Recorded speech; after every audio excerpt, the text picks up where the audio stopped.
So yan, meron tayo ngayong repair na Fujifilms na X-H1. Yan, Fujifilms X-H1.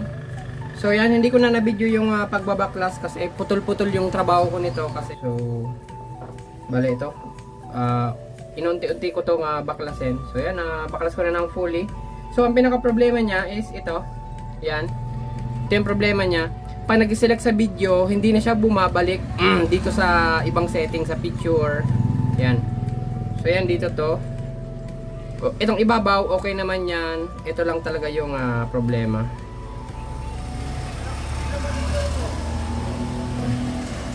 So yan, nakita ko na yung problema niya. Yan. Ito na nga, ito. Ito yung selector niya. Kung makikita nyo, yan, selector. And, ito yung selector, ano niya, contact point, yan. Nahulog na dyan. Ito, yan, ganyan.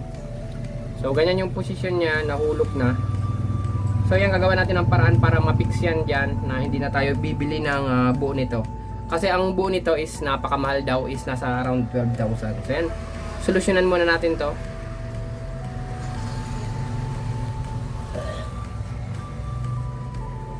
Dito to nakalagay, yan, dyan nahulog.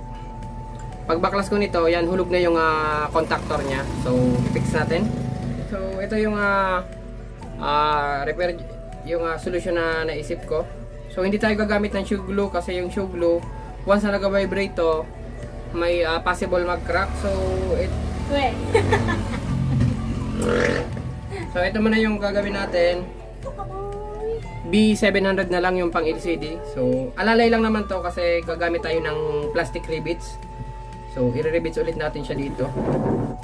Ayan, kung makita nyo. Yan. Diyan yan dapat. So, lagay lang tayo dito.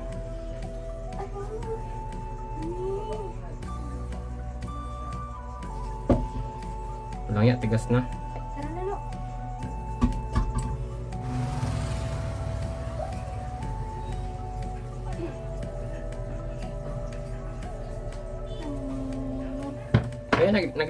So yan, naglagay lang tayo ng konti. Tapos ilapat natin siya dito. Hanapin niyo yung ano niya, yung dating alignment niya, and tutusukin natin ang soldering iron yung dating lock para magkaroon siya ng plastic rivets. Wag.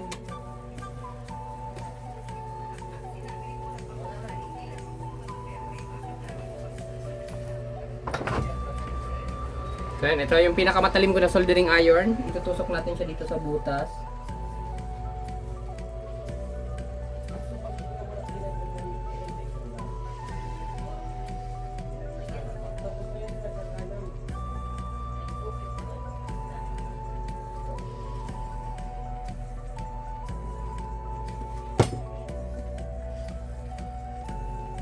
Tapos, i-flat natin ng konti yung surface na lumabas.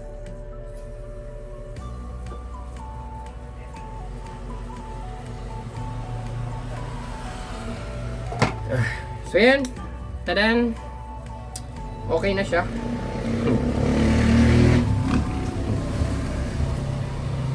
Ito pa lang pala yung okay, hindi pa natin alam kung okay na kasi hindi pa naman natin ina-assemble. So yan, i-assemble muna natin at saka i-testing. So yan, paano ba ulit yung pag-assemble nito?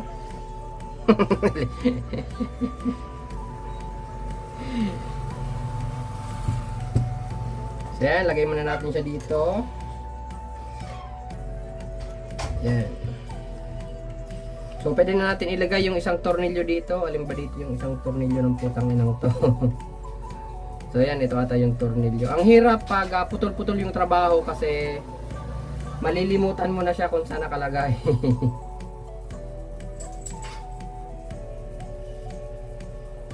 So ito, pwede natin tong ilagay na isa para hindi maghulog. Tsaka i-assemble na natin tong tawag dyan.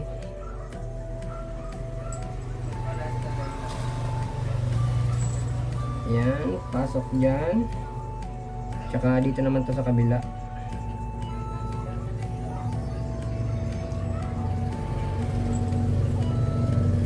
Tsaka dito to.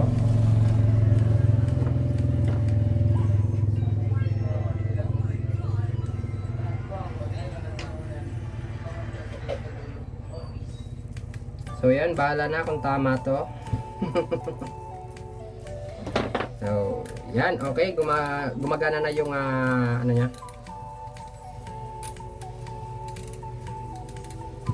So dito na, ito naman yung i-assemble natin. Ipasok natin to. Tsaka ilagay na natin tong selector ng itaas. So hindi ka magkakamali paglagay nito. So kanina pinicturean ko pa to, pero hindi naman pala kailangan kasi meron siyang groove. Hindi mo naman siya mababaliktad ng kabit.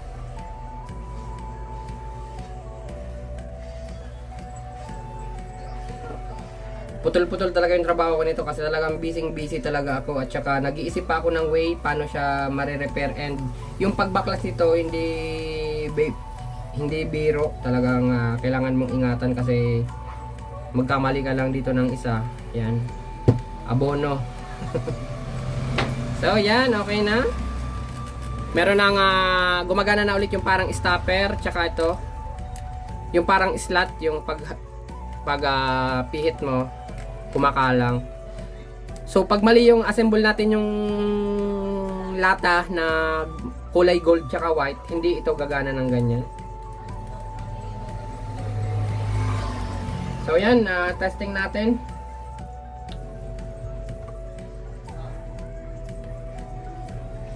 Yun, pasok.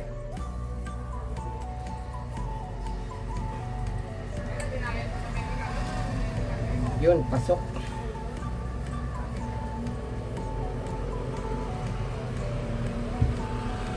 Yun, pasok. Tsaka yung LCD.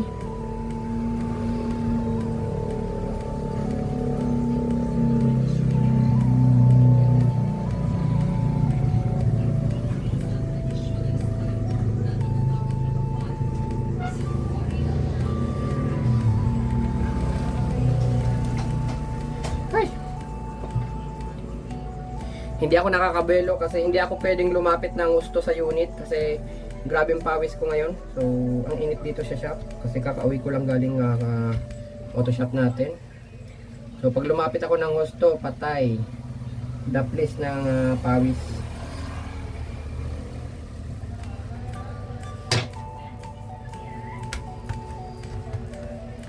So yan, temporary lang muna, testing natin. So wala na ba akong nalimutan na connector? Check ulit natin.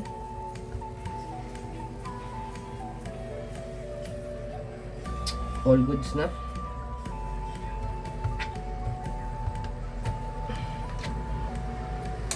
So salpak natin ang battery.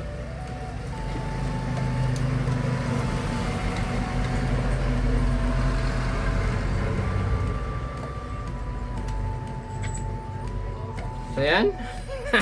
Nagpower yung putang ina. Kala ko sira na. Kasi napakatagal na talaga nito, hindi ko na ko-continue kasi sobrang busy talaga. So yan, no memory card. So yan, select na tayo ng mode. Yan. Yun. EF.